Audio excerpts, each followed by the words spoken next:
vide-grenier. Ah, ça fait longtemps, je suis très content parce que là, il y a une tonnasse d'objets. 13 vide-greniers répartis sur 7 jours que j'ai fait en tout. Deux petites nouveautés, amélioration de ce format. Déjà, comme vous l'avez vu, je sépare la version anglaise de la version française parce que sinon on passe trop de temps. Et le vide-grenier dure 1000 ans. Donc pour également gagner du temps, j'ai abandonné mon petit carnet pour essayer de retrouver à chaque fois l'ordre chronologique, les prix, machin. Alors juste une petite parenthèse, là je tourne à la fin de cette vidéo. Elle dure 1h50 le tournage, donc je vais le couper en deux parties. Et l'autre partie sortira un peu plus tard. C'est trop long. Des boîtes à foison. Voilà, maintenant j'assume les boîtes. Il n'y a pas de titre avec. J'ai encore acheté des boîtes, c'est fini parce que quoi qu'il arrive, j'en rachèterai. Alors c'est jamais les mêmes boîtes, il y a des super trucs que j'avais pas trouvé avant, etc. Il y a des doubles. Il y a des doubles parce que je suis fou. Et voilà, il y a des livres. Il y a de tout. Des accessoires pour des nouvelles idées, de nouveaux roleplay. D'autres pour renforcer, des objets aussi pour du bruitage uniquement et pas spécialement pour visuellement faire quelque chose. Par exemple, 90% des sons du court-métrage ASMR John Wick, c'est du bruitage. Toutes les intros de la Tingle Rider, Tingle Taylor, etc., c'est du bruitage. Donc que je enregistre après le tournage et après montage. Et que je resynchronise ensuite. Bref, allons-y, il n'y a pas d'ordre particulier du coup. L'idée c'est juste de pas en oublier. Parce que j'en ai là derrière, j'en ai par terre. Par quoi commençons? Peut-être les objets les moins intéressants, mais les plus jolis directement, comme ça. Puisque vous êtes encore en train de regarder, vous pouvez voir des loupes. Voilà, j'en ai acheté 2. Magnifique. Grande loupe, un peu lourde, j'aime bien. Alors c'est à peu près la même collection, je crois que c'est du faux vieux, mais bon j'en suis. Donc de toute façon c'est en bon état, c'est important, c'est solide, le verre n'est pas abîmé, c'est aussi l'important, et ça marche, hein. Que ce soit du faux vieux ou pas, à partir du moment où une loupe, du verbe louper, c'est bon. Manche en nacre, alors je vais essayer de vous faire des zooms, je sais pas trop comment ça va marcher. Mais voilà, manche en nacre.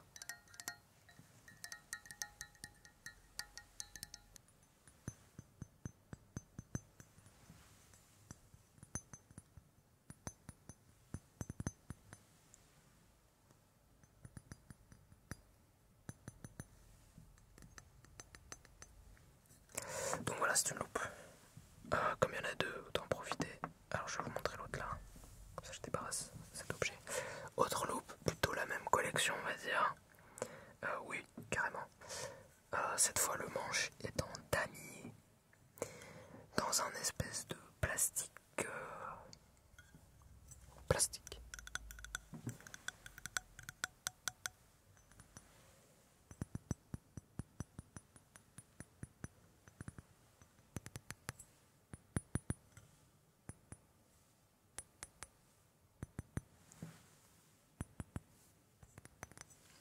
Donc voilà 2 loupes. Quel est l'objectif de cet achat? Aucune idée. À part que je voulais des belles loupes. Enfin une belle loupe. Bon il y en a eu 2, j'ai acheté les 2 pour avoir un petit prix. Mais elles sont jolies. Voilà, dans un cabinet de curiosité, il faut des loupes. Voire plus. À la limite, chaque visiteur de cabinet de curiosité devrait se voir prêter le temps de la visite une loupe, de manière à pouvoir mieux voir les objets qui sont présents. Qu'est-ce que j'ai trouvé? J'ai trouvé ceci.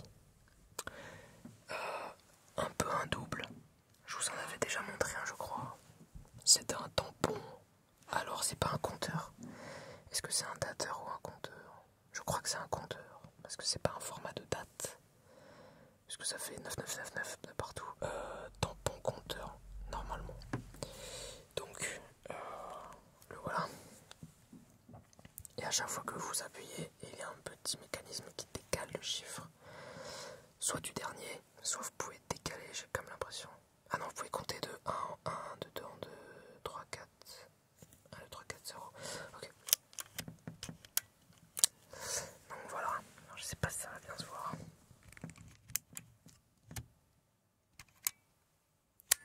Mais globalement, le premier,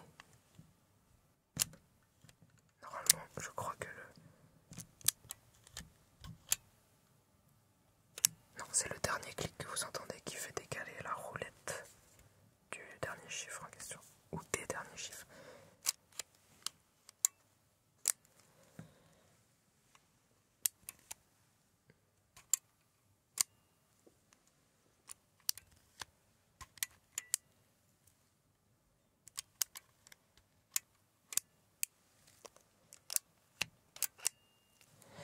Voilà.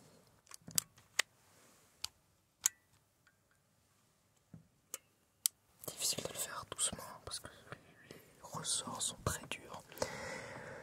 Et c'est un objet lourd, hein. T'es censé faire. Voilà.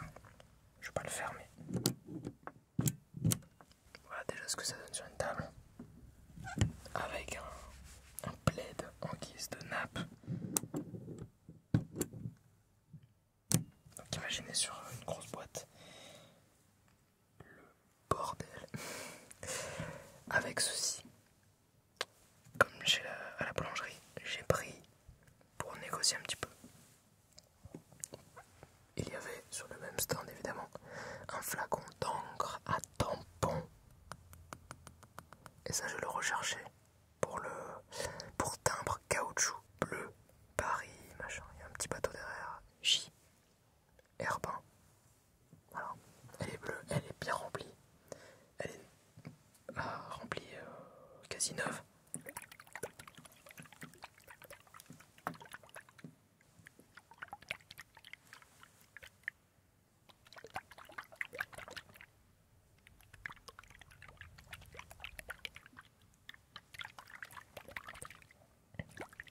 Donc je n'avais pas ça pour le Tingle Rider, j'aurais bien aimé. Mais c'est pas grave, maintenant j'ai. Donc ça va avec toute la collection du matos Tingle Rider. Je sais pas si vous m'entendez un peu des deux côtés. Je pense que vous m'entendez plutôt au milieu. Mais les micros sont là et là. J'essaie de rester au milieu, mais... Et à la lumière, j'arrive bien à voir le... C'est un beau bleu, hein. Après, je l'ai pas ouvert. J'ai pas envie d'en mettre partout.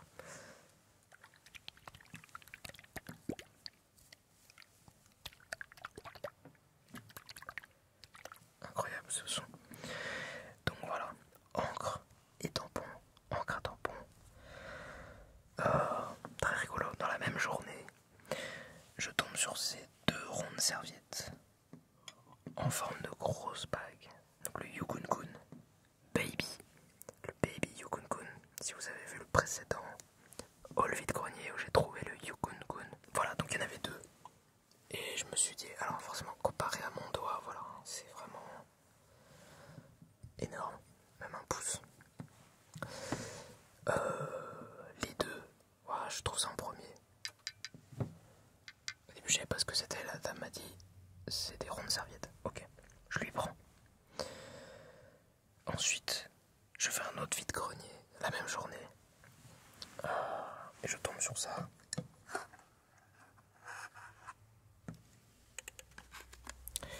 Voilà un rack entier de 4 rondes serviettes. Donc si vous les voyez là, c'est que je les ai pris. Je me suis dit bon allez 6 pourquoi pas. En vrai, autant que possible pourquoi pas. Et j'en ai revu et finalement je regrette de ne pas les avoir rachetés. Ah non c'est parce que elle me les avait fait beaucoup plus cher après, du coup j'ai laissé tomber. Mais en gros je me suis dit vas-y, nouvelle collection. J'ai déjà le Yukon Kun. Maintenant j'ai ça. J'en ai 6 maintenant. Ok. Donc là c'est un lot. Hein. Alors. Peut-être un peu de plastique à décortiquer genre.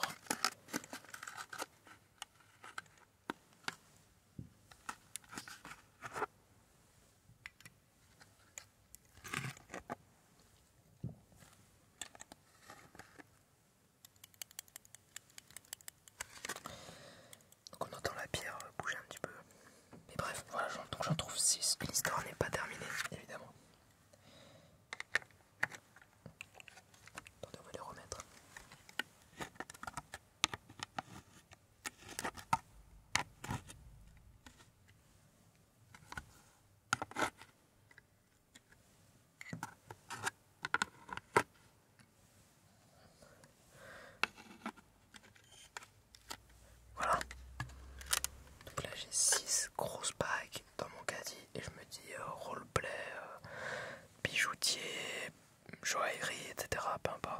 ça fait de la déco. Pour moi, ça c'était purement déco. Toujours dans la même journée. Là, je considérais que c'était déjà assez gros. Dernier vide-grenier de la journée que je torche en peu de temps parce que il était pas très grand et comme c'est la fin de journée, les gens commencent à remballer, donc vraiment je trace et je tombe. Sur quoi?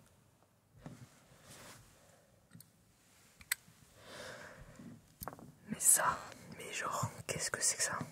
À quelle heure? Pour quelle serviette? Pour une nappe, ok. Sauf que le diamant là, il est giga pointu, il me pique, il fait mal. Donc la nappe, c'est mort.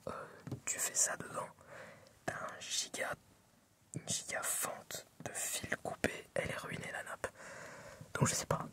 On m'a pas dit pourquoi c'est faire d'ailleurs. Mais c'était très drôle parce qu'à la fin de la journée là j'ai vraiment. Et puis c'est lourd. On dirait pas mais c'est lourd. J'ai pas ma petite balance là mais. Et ma main ne rentre pas. Je peux faire ça. En fait, s'il n'y avait pas le diamant, voilà, ma main pourrait rentrer, clairement. Donc voilà, pactole. Et je pense que la prochaine fois, en fait, je continuerai à en acheter. Ça me ferait marrer d'en avoir plein. Surtout que les gens vendent ça à quelques centimes, du coup c'est drôle. Enfin genre 50 centimes, 1 euro quoi. Ça veut dire quand même si j'en ai 100, ça fait 100 balles. Mais bon, pour l'instant j'en ai 6, c'est bon. Et celui-là ça devait être même pareil. 1 euro, je sais plus, c'était en fin de journée, les gens ils se sont dit vas-y prends. Donc si vous savez à quoi ça sert, dites-moi en commentaire. Parce que un diamas comme as avec un pic de fraiseuse là, de dentiste, c'est pas normal. Je vois pas, à part de la déco de vitrine, là ok. Il y a quand même un petit son de Yukon Kun qui se promène dans le sertissage.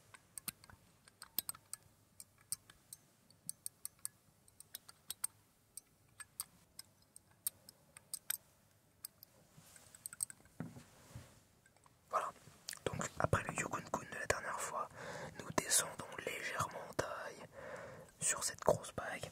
Et ensuite, nous avons tous les bébés, 6 petites. Du coup ça me paraît petit maintenant. Alors que la première fois j'ai vu, j'étais en mode waouh, c'est gros. Mais bon, comme quoi tout est relatif. Allez, on passe à autre chose. Oh, il y a encore de la boîte par là en plus. Nom de Dieu. Nom de Dieu, de Dieu, de Dieu. C'est pas possible. Ok, on va les mettre là, ça brille, c'est joli. Qu'ai-je trouvé? Ah oui, un autre truc avant que vous partiez aussi, qu'il faut que vous voyiez. Parce que pas de son particulier, c'est cette montre en liège. Voilà, Tommy Paris. C'est-à-dire que le fond est en liège, le bracelet est en liège et derrière c'est un genre de cuir ou faux cuir, j'en sais rien. Et quand je dis le fond, c'est le cadran, pardon. Et le tour du cadran, il est en bois. Sounds like wood. Bien sûr derrière le mécanisme et tout ça en métal. Mais du coup ça fait full bois liège, puisque le liège c'est du bois.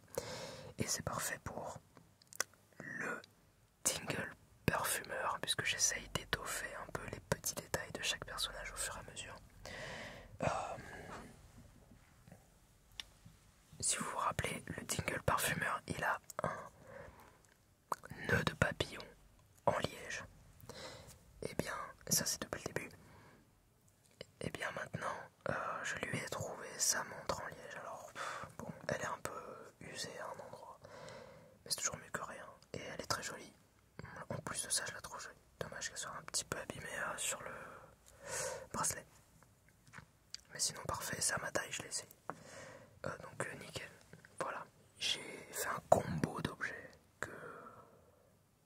qui me satisfait à un point. Là, ça satisfait, mais voilà, c'est ça. Donc, il y a une boîte qui n'a rien à voir, puisque ça rentre pas d'ailleurs, mais c'est encore une boîte en plus. Alors, cet objet est composé de 3 parties.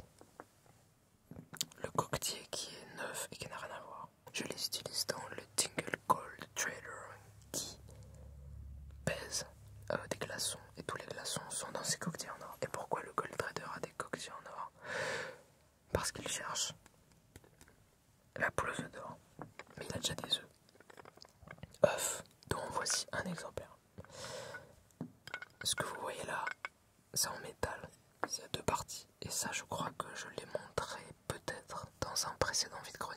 Mais non. Mais oui, mais super, c'est ça. Ce que vous aviez vu, peut-être, c'est lui. Et là, je vous ai spoil. Et ce que j'ai trouvé il y a pas longtemps, c'est la coque extérieure. Et c'est trop bien. Donc ça, c'est un œuf de Pâques, mais en bois, verni, enfin doré, peint doré et verni. Voilà. Et lui, je vous l'ai montré dans un haul vide-grenier, il me semble. Donc il est super beau. J'arrive pas à en trouver des nouveaux comme ça. J'en trouve plein des œufs décorés de petites grand-mères qui faisaient ça sur les stands de vide-grenier. Mais pas en or. Enfin, j'en ai trouvé un, quoi. Donc ça, je crois que c'était à la fin de la saison dernière. Et là, j'ai trouvé ça. Bien sûr, j'avais pas lui sur moi.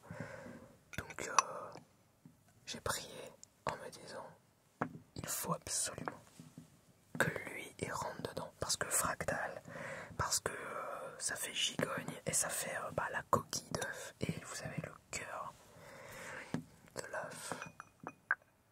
Oh, pardon, désolé. C'était un son. C'est incroyable. C'est un peu fort, mais...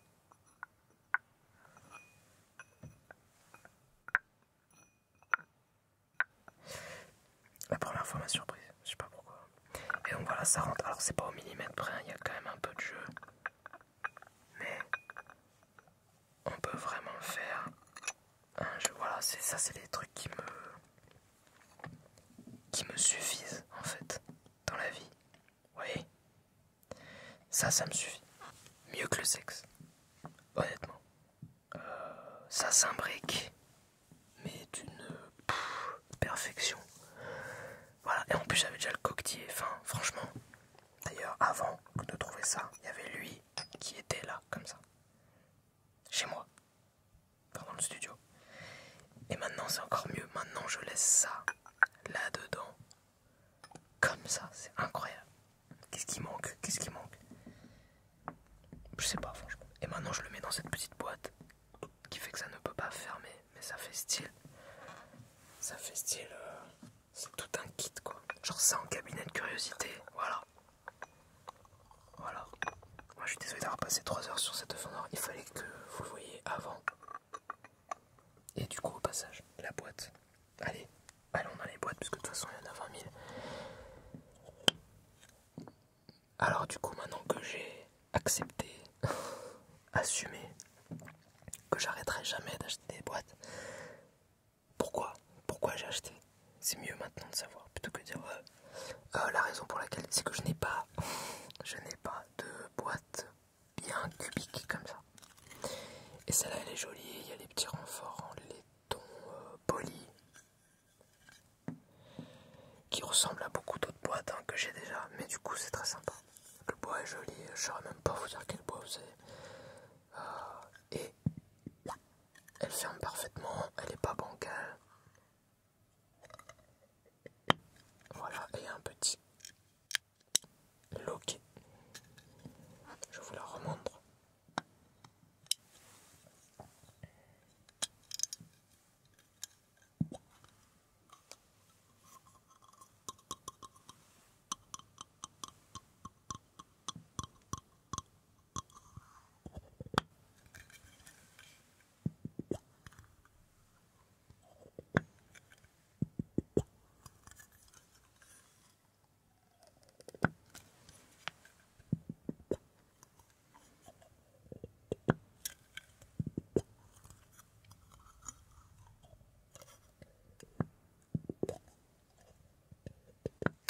Au passage, si vous ne l'aviez pas vu, on est dans le décor du Taylor. Parce que j'ai retourné un petit épisode en anglais et en français. Le Taylor habille tel autre nouveau personnage du Tingle Village que vous avez déjà vu. Bah, je l'ai fait comme ça, j'ai rattrapé un peu le retard que j'avais sur le Taylor. Mais il sortira plus tard, parce que du coup ça va faire trop de Taylor d'un coup. Mais voilà, j'en profite pour faire ce haul vide-grenier dans cette petite ambiance cosy. En plus on a la lumière de la machine à coudre. Petite boîte carrée. Alors tant qu'on est dans les boîtes,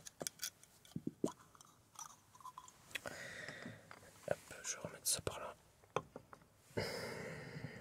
J'ai trouvé, à peu de choses près, la même boîte de balance miniature de joaillier. Voilà, c'est ça. Mais elle est vide. La dame n'avait pas l'intérieur, enfin le contenu, c'est-à-dire les plateaux avec la chaîne et les poids, etc. et le support.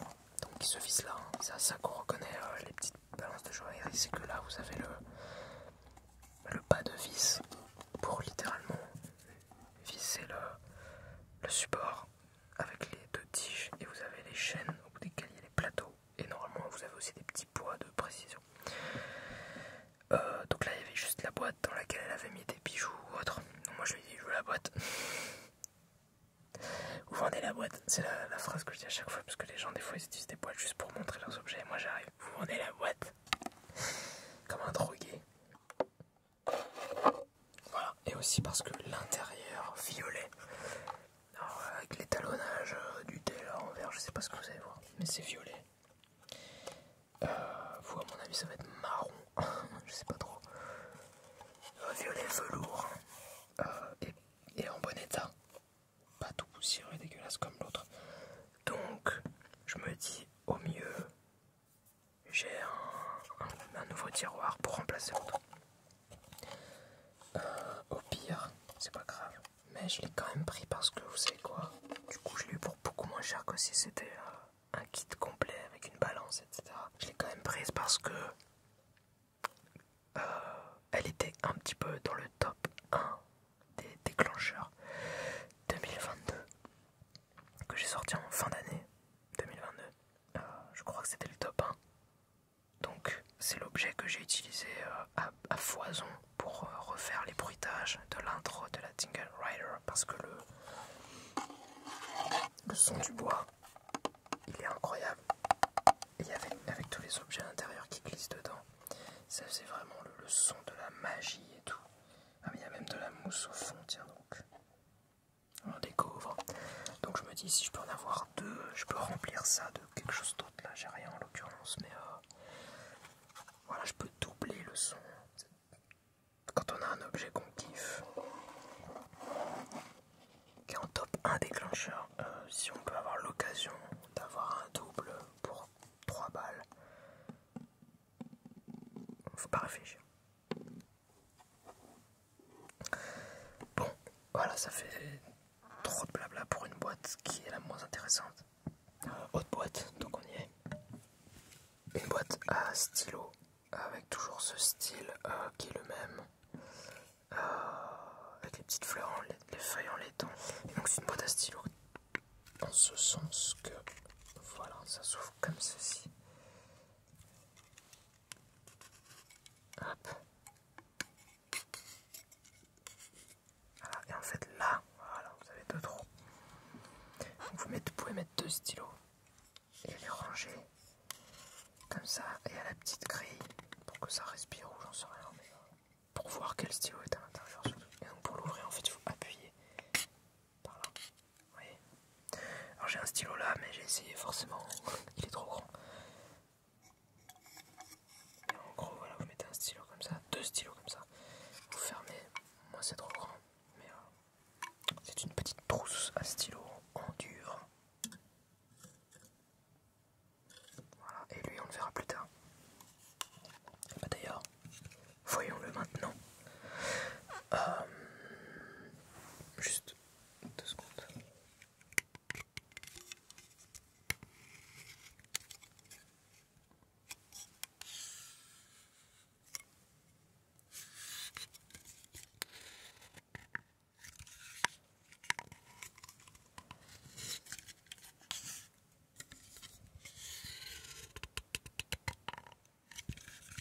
Ok.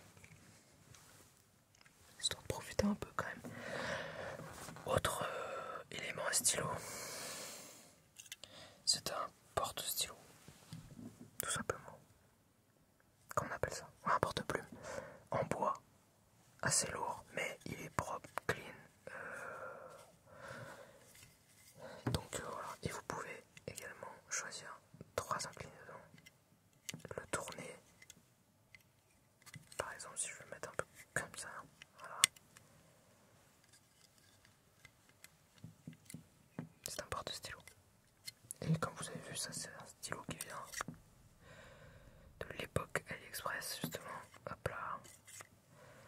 Parce qu'il faut qu'il soit assez fin quand même. Hein.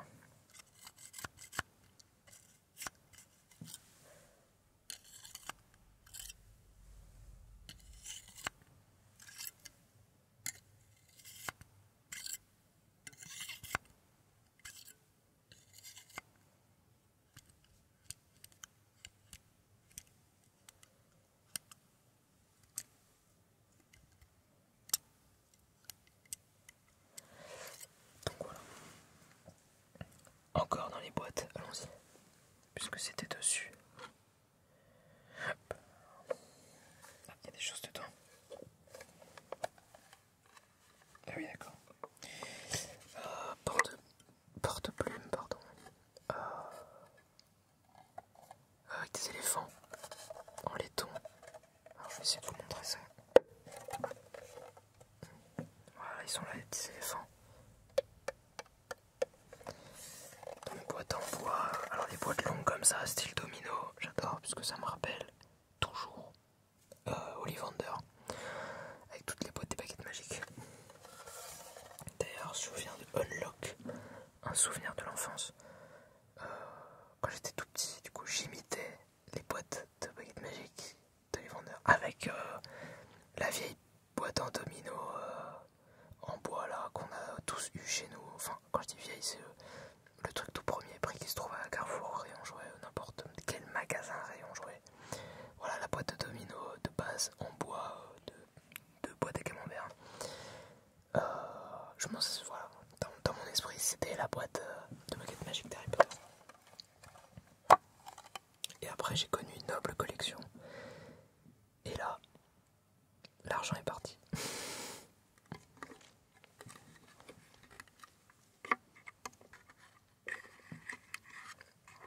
Pourquoi faire travailler l'imagination quand on peut claquer 40 € dans une baguette en résine? J'en ai même pas acheté qu'une d'ailleurs. Et là à l'intérieur vous avez un espèce de tampon.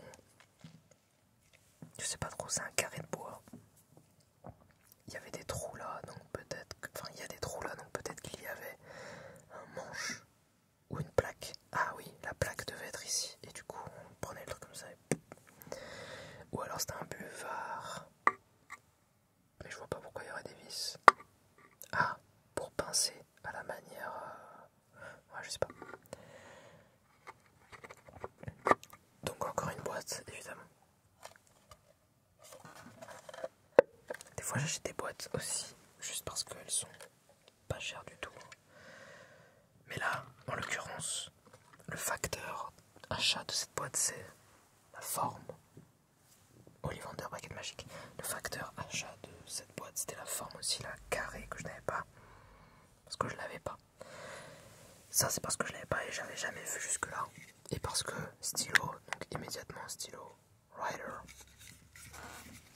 Et maintenant, c'est un truc que je fais de plus en plus dans mes roleplays. C'est que je me sers de toutes ces boîtes pour combler des espaces de vide dans la déco. Et ça marche génial, surtout quand j'en ai 50 comme ça. Je peux remplir beaucoup d'espace avec très peu. Tiens, d'ailleurs, en parlant de ça. Mais bah, restons dans les boîtes, parce que j'allais l'oublier celle-là. Avec de la place que ça occupe. Pareil, parce que pas cher et parce que y a des petits tiroirs en bas. Voilà.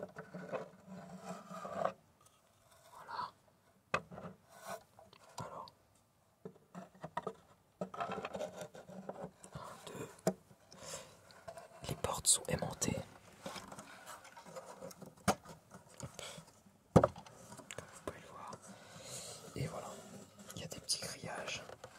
Et il y a tous les petits trucs de clé à l'intérieur.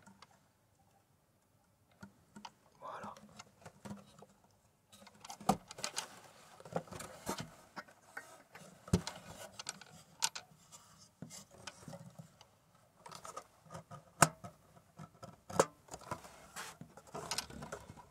Donc nouvelle boîte à clé. Ça à chaque fois j'achète en me disant qu'un jour je ferai un roleplay.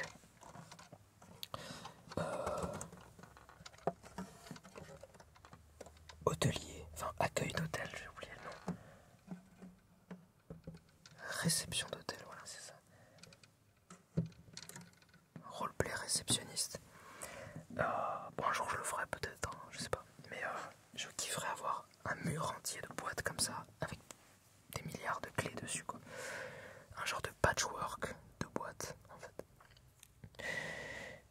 changer un peu des boîtes. Un son un peu... comme ça c'est fait.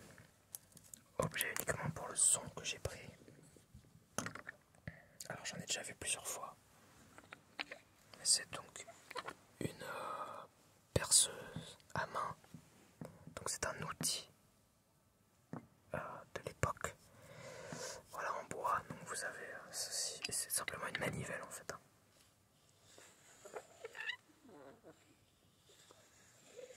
Voilà, et je l'ai acheté parce que cette fois, parce que j'en ai déjà vu plein de fois en vide-grenier, mais j'ai jamais été particulièrement attiré. Mais il y avait livré avec, enfin livré, avec, vendu avec. Il y avait la mèche directement. Enfin, il y avait, elle est là. Il y a la mèche qui va avec.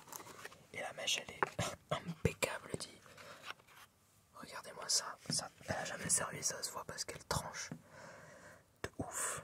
Et donc ça se plante ici. Tout simplement. Ça vient se fourrer par là. Hop, et voilà. Et là, c'est déjà prêt. Hein. Alors, faut peut-être serrer. Voilà, il manque juste une toute petite vis là. Pour pouvoir serrer, pour pas qu'elle se barre. Mais à part ça, là, c'est prêt à trouer la table.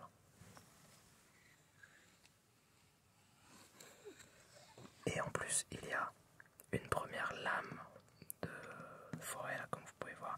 Il y en a une autre. Encore plus fat. Donc pour faire des trous encore plus grands. Elle est aussi large qu'une lame de rasoir celle-là. Donc voilà, parce qu'il y avait ça, je me suis dit tiens, allez, il y a le tout. C'est pas cher. Made in USA en plus. Mais à la base, pourquoi j'ai acheté cet objet? Parce que à chaque fois, dans les intros, Tingle Tailor, Tingle Writer, etc., il y a des boîtes qui s'ouvrent. Ces boîtes qui s'ouvrent à chaque ouverture de couvercle, je ne peux pas m'empêcher de caler un bruitage de grincement en fait. Sauf que le grincement, il doit être différent à chaque fois. Et des fois, soit j'oublie d'en enregistrer, donc je galère. Soit j'en enregistre mais j'ai pas assez de variation. Ou alors j'arrive pas, je suis dans mon studio et je me dis mais j'ai rien qui grince vraiment en fait. Parce que la boîte de couture que vous aimez tant dans mon intro du Tingle Tailor, elle ne fait aucun bruit dans la réalité. Voilà. Et ça, comme vous l'avez entendu quelques secondes avant, ça fait le son que je cherche. Et ça fait plein de variations différentes. Donc ça peut en gêner certains, je vais pas le faire très longtemps.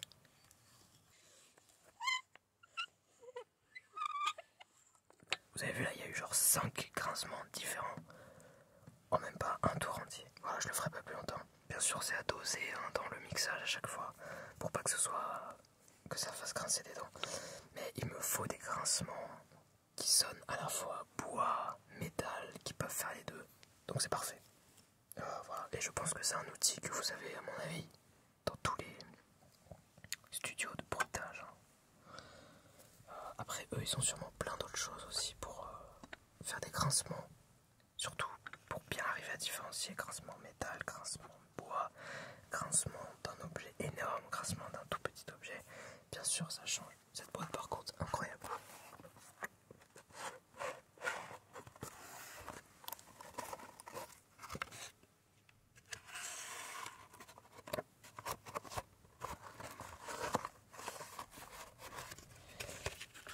L'affiche est un peu vintage aussi, au passage. Sympathique.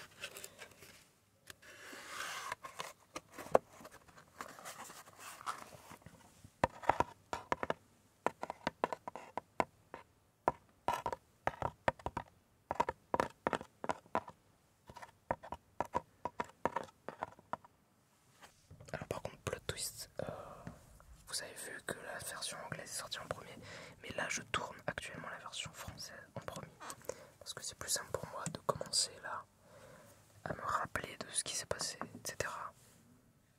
en français, et quand je ferai la version anglaise, j'aurai juste à me souvenir de ce que j'ai dit là. Quoi d'autre? On peut revenir sur les boîtes, Une boîte en forme de coffre. Alors je suis très difficile là-dessus parce que j'en veux. J'en ai pas vraiment. Ça c'est plus ou moins ma première. Je pense que c'est mon premier coffre en bois, dans le sens coffre, petit trésor Davy Jones. Je suis très difficile parce que les trois quarts, et même plus, que je vois c'est du faux vieux. Et ça, je le sais, que c'est du faux vieux. Mais je trouve que même proche, ça va. Ça va. Ce sera pas le dernier coffre que je vais acheter, voilà, je vous préviens direct. Mais il est pas très grand. Donc c'est cool, les proportions me plaisent. Et les clous ne font pas trop faux vieux. C'est pour ça. Parce que j'en ai vu plein qui se ressemblaient. Et lui il ressemblait pas à ce que j'ai vu jusque-là. Le bois, voilà, il y a de quoi mettre un petit cadenas sympa. Avec un gros loquet. Parce que les clous, les protections de coin et les loquets, je les reconnais. Hein. Je les reconnais, c'est tous les mêmes de chez AliExpress. Dans les boîtes faux vieux, je les reconnais. Mais là justement, je les reconnaissais pas. Donc je me suis dit, bah voilà, ça va changer un peu. Et elle est assez mastoc, elle passe son poids. Il y a des petits anneaux sur le côté aussi qu'il n'y a pas toujours. Donc je peux le suspendre. Je ne sais quoi. Voilà. Et du coup, il y a du son quand même.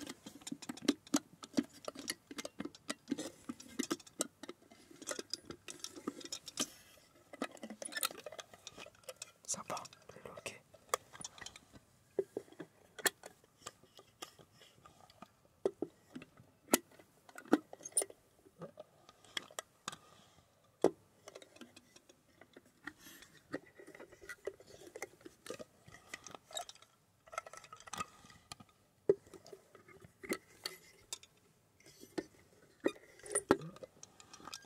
Tous les sons là que je fais en l'ouvrant, ça peut aisément rentrer dans un top 10 de trigger. Mais ça m'emmerde que ce soit du faux vieux qui soit en top 10 de trigger.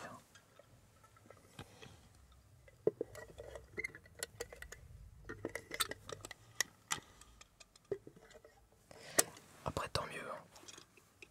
À force de dire du mal du faux vieux justement, c'est cool de voir du faux vieux qui fait des sons qui sonnent un peu époque et tout. Par contre de près on voit que le métal, c'est vraiment le métal un peu laiton, dégueulasse de charnière de Leroy Merlin. Vous savez, c'est un peu irisé, rouge, jaune, très léger. Cette espèce de métal premier prix que vous avez dans les charnières. Voilà, bon, ça se voit de près. Mais ça va, franchement, ça se patine. Les anneaux là aussi sont ultra brillants. Alors que tout le reste fait un peu justement patiner. Ça au contraire, ça fait trop neuf. Il y a quelques petits trucs à faire pour le rendre top à mon avis, mais ça peut être stylé. Pour un coffre de petits bateaux moyen riche, classe moyenne, voilà, c'est pas mal. Bon, on va changer des boîtes parce que là on a trop de boîtes.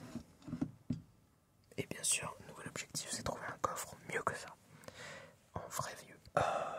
C'est des faux glaçons. Alors, quand je les ai vus, j'ai direct capté ce que c'était évidemment. Donc des faux glaçons, comme vous pouvez voir dans ce zoom magnifique. Si vous y arrivez. Hop.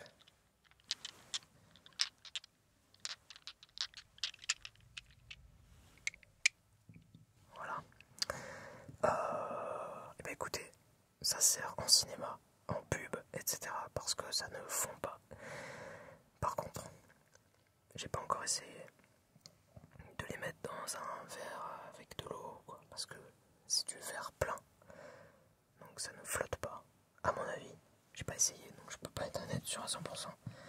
Mais ça a l'air quand même vachement dense. Ça se trouve c'est creux, mais je le vois pas parce qu'il y a aucune arête qui me permet de le dire. Ah, ça se trouve c'est creux. Et ben ça reste à tester. Donc voilà des faux glaçons. Je les ai pris direct. 1 euro le lot, ça va. 1, 2, 3, 4, 5, 6, 7, c'est parfait. Accessoires de tournage, purement. Avec quelques sons. Mais du coup, il faut voir le son que ça fait dans le lot. ça fait du son de bille. Moi je suis pas fan de ce son là, tel que je vous le fais là. Donc je veux que je teste dans l'eau.